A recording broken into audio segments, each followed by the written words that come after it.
Tollywood icon star Allu Arjun ఇప్పుడు global star గా ఎదిగే పనిలో ఉన్నారు. అయితే ఆయన కెరియర్ లో సెన్సేషన్ క్రియేట్ చేయాల్సిన ఒక భారీ మైథలాజికల్ ప్రాజెక్ట్ అనూహ్యంగా ఆగిపోయింది.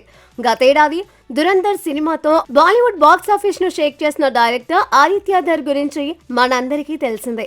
రణ్వీర్ సింగ్ తో ఆయన తీసిన ఆ సినిమా రికార్డులు సృష్టించింది. కానీ ఈ దురంధర్ కంటే ముందే ఆదిత్యధర్ మన అల్లు అర్జున్ తో ఒక విజువల్ వండర్ ను ప్లాన్ చేశారు. మరి అంత పెద్ద ప్రాజెక్టు ఎందుకు పట్టాలెక్కలేదు?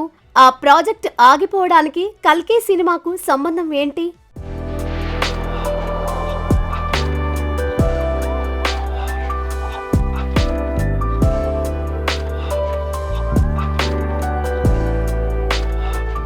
ది సర్జికల్ స్ట్రైక్ సినిమాతో నేషనల్ అవార్డు అందుకున్న ఆదిత్యధర్ భారతీయ పురాణాల్లోని చిరంజీవి అయిన అశ్వత్థామ పాత్రపై ఒక అద్భుతమైన స్క్రిప్ట్ సిద్ధం చేసుకున్నారు.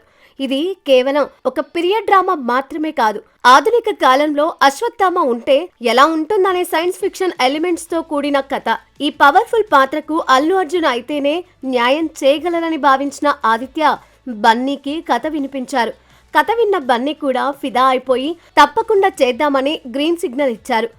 అంతా సవ్యంగా సాగుతోంది అనుకుంటున్న సమయంలో దర్శకుడు నాగశ్విన్ కల్కి 2898 AD అనౌన్స్ చేశారు. ప్రభాస్ హీరోగా వచ్చిన ఈ సినిమాలో అమితాబ్ బచ్చన్ అశ్వత్థామ పాత్రలో నటించారు.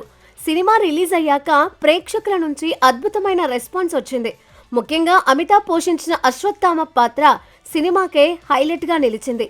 పురాణాల్లోని ఆ పాత్రను నాగశ్విన్ ప్రజెంట్ చేసిన తీరు చూసి ప్రేక్షకులు మంత్రముగ్ధులయ్యారు.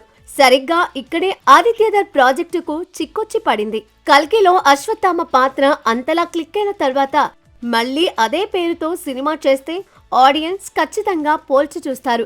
పైగా కల్కి అనేది ఒక భారీ స్థాయి సినిమా. అమితాబ్ బచ్చన్ వంటి లెజెండ్ ఆ పాత్రను పోషించిన తర్వాత మళ్ళీ ఇంకెవరూ చేసినా అది ప్రేక్షకులకు ఆడడం కష్టమని మేకర్స్ భావించారు. దీనికి తోడు బడ్జెట్ పరిమితులు, అలాగే స్క్రిప్ట్ పరంగా కొన్ని మార్పులు చేయాల్సి రావడంతో ఆదిత్యధర్ తో చేయాల్సిన ప్రాజెక్టును బన్నీ ప్రస్తుతానికి పక్కన పెట్టేశారు. అలా అశ్వత్థామ పాత్ర బన్నీ చేతుల్లోంచి జారిపోయింది. ఆ తర్వాతే ఆదిత్యధర్ దురంధర్ సినిమాను పట్టాలెక్కించి బ్లాక్ బస్టర్ కొట్టారు. మరి భవిష్యత్తులో ఈ క్రేజీ కాంబినేషన్ మళ్ళీ సెట్ అవుతుందా? అశ్వత్థామ కథను పక్కన పెట్టి మరో కొత్త కథతో బన్నీ ముందుకు వస్తారా అనేది చూడాలి.